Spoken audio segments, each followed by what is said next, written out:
శీర్షిక మల్లేష్. మాటలు ఆగినా పాట ఆగదు. పచ్చటి పొలాలు, కొండల మధ్య ఒక శాంతమైన గ్రామంలో మల్లేష్ అనే బుడతడు పుట్టాడు. మొదట మాటలాడినప్పటి నుంచి అతని మాటలు తడబడేవి. మల్లేష్కి నత్తి. చిన్నతనం నుంచి గ్రామంలో ఉన్నవాళ్లు అతన్ని ముట్ట మల్లేష్ అని అనేవారు. చందాన బజారులో కొట్టువాడు మల్లేష్ మాట్లాడడం మొదలుపెడితే పక్కనుంచే నవ్వులు వినపడేవి.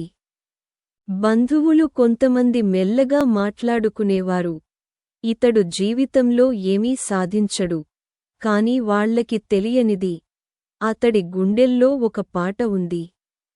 ప్రతి సాయంత్రం మల్లేష్ తన ఇంటి పక్కన ఉన్న వాగు ఒడ్డున కూర్చునేవాడు.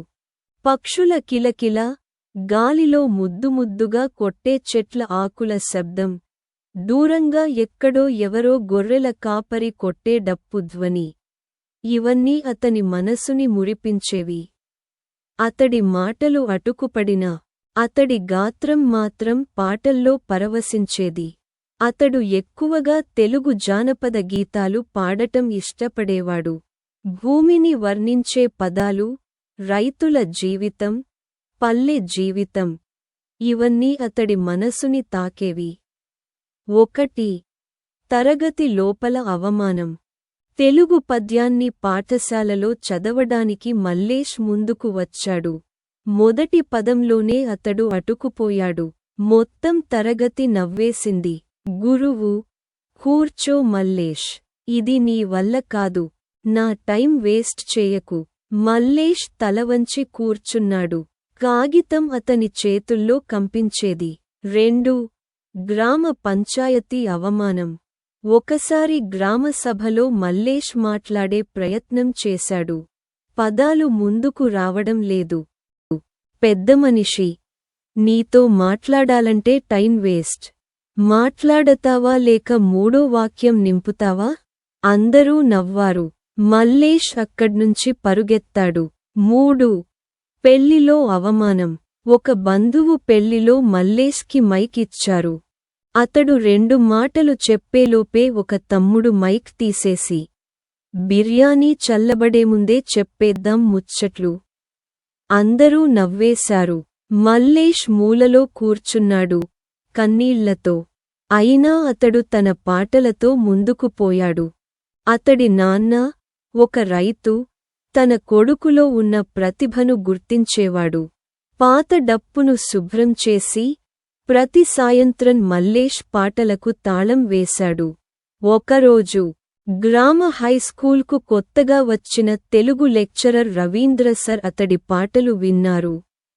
అతడు మల్లేష్ను పిలిచి, నీ పాటలు విన్నాను, నువ్వే రాయాలే గాని. మల్లేష్ మాటాడాలన్నా అటుకుతుండగా రవీంద్ర సర్ నవ్వుతూ, నీ మనసే మాట్లాడాలని చూద్దాం, నువ్వు కాదు. అప్పుడు నుండి వాళ్లు కలిసి తెలుగు జానపద పాటలు రాయడం ప్రారంభించారు. 4. జిల్లా స్థాయి వ్యాస పోటీ. మల్లేష్ రాసిన పాటను రవీంద్ర సర్ జిల్లా స్థాయి పోటీలో సమర్పించారు. ఫలితాల్లో మల్లేష్ పేరు మొదట వచ్చింది. అతన్ని వేదికపై మాట్లాడమంటే అతడు పాడేశాడు, శబ్దం జిలుగుతో, గుండె చప్పుడుగా. జడ్జ్: ఈ బోయ్ గొంతులో బంగారం ఉంది. అంతా నిలబడి చప్పట్లతో దీవించారు. 5. రైతుల పండుగలో. గ్రామ రైతుల దినోత్సవం రోజున మల్లేష్ తన నాన్నతో కలిసి వేదికపై పాడాడు. రైతుల కష్టాలు, భూమిపై మమకారం అన్నీ పాటలుగా వెలిశాయి. సర్పంచ్: ఇవాల్టి నుంచి మల్లేష్ మన గ్రామపు కవి. పల్లె అంతా చప్పట్లు చురకలలాగా వినిపించాయి. తర్వాత వృద్ధుల చెరువు వద్ద గ్రామోత్సవంలో చిన్న వేదికపై మల్లేష్ పాడాడు. ప్రజలు, అదే ముట్ట మల్లేశా అంటూ మాట్లాడుకున్నారు.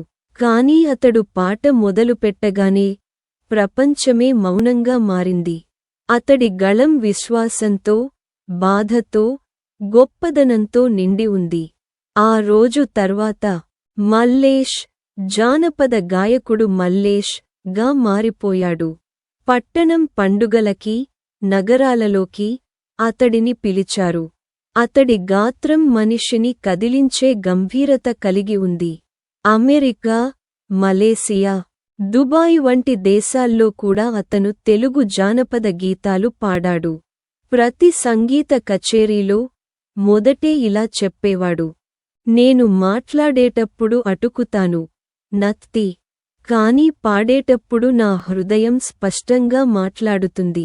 గ్రామంలో ఒక గోడపై ఒక బొమ్మ వేశారు. మల్లేష్ పాడుతూ, అతడి నాన్న డప్పు వాయిస్తూ. ఆ క్రింద ఇలా రాశారు: మాటలు ఎక్కడ పడితే అక్కడ ఆగవచ్చు, కానీ మనసు నుంచి వచ్చే పాట ఆగదు. మల్లేష్ పాడుతూనే ఉన్నాడు. పాట కాదు, ఆశ.